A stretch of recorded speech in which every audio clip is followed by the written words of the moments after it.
Hello friends, आज हम case study के बारे में डिस्कस करने जा रहे हैं। तो सबसे पहले बात करते हैं बायोडाटा ऑफ द पेशेंट। इसमें आपको पेशेंट का name, unit number, age, residence, education of father, education of mother, occupation of father and diagnosis, जो भी पेशेंट की बेसिक डिटेल्स हैं वो आपको बायोडाटा में ऐड करनी है। उसके बाद चीफ कंप्लेंट्स आता है। जो भी पेशेंट की चीफ कंप्लेंट्स है वो यहाँ पर आपको मेंशन कर देनी है। देन प्रेजेंट मेडिकल हिस्ट्री में आप मेडिकल हिस्ट्री लिखोगे जो कि चिकन पॉक्स है। अगर कोई पेशेंट को पास्ट मेडिकल हिस्ट्री है तो वो आपको मेंशन कर देना है। अगर नहीं है तो आपको नॉट सिग्निफिकेंट लिखना है। Next come to birth history.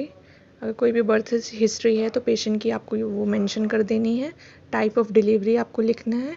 NVD है तो एनवीडी लिख देंगे। अगर सिजेरियन हुआ है तो वो मेंशन कर देना है। उसके बाद आता है इम्यूनाइजेशन हिस्ट्री। पेशेंट को कितनी इम्यूनाइजेशन हो गई है वो यहाँ आपको मेंशन कर देनी है। उसके बाद आपको डेवलपमेंट हिस्ट्री लिखनी है और फैमिली हिस्ट्री मेंशन कर देनी है।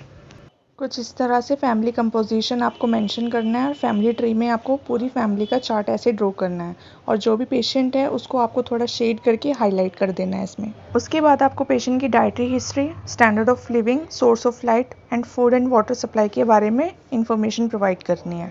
फिर आपको फिजिकल एग्जामिनेशन लिखना है जिसमें आप पेशेंट की हेड टू टो असेसमेंट कर दोगे। फिर आपको पेशेंट के वाइटल साइंस असेस करने हैं और जो भी पेशेंट की वैल्यू आ रही है वो आपको रिकॉर्ड करना है और उसके साथ आपको नॉर्मल वैल्यू भी लिखनी है यहाँ पर। फिर आता है लैब इन्वेस्टिगेशन जिसमें जो भी पेशेंट के टेस्ट हुए हैं वो आपको यहाँ मेंशन कर देना है।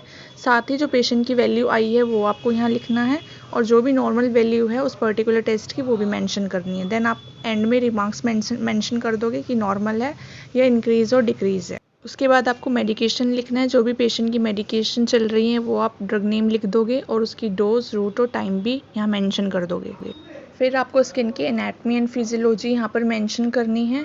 देन आपकी डिजीज़ कंडीशन यहाँ से स्टार्ट होती है जिसमें सबसे पहले आपको डेफिनेशन लिखनी है, एटियोलॉजी लिखनी है and then mode of transmission यहाँ मेंशन करना है।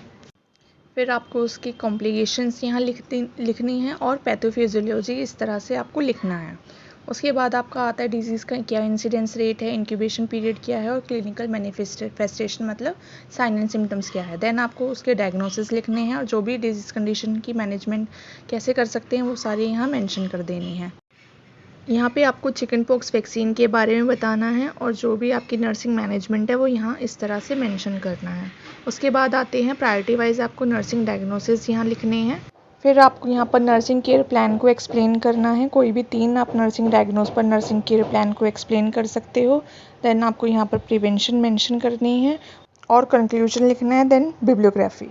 If you like this video then subscribe my channel and hit the bell icon. Thank you for watching. See you in the next video.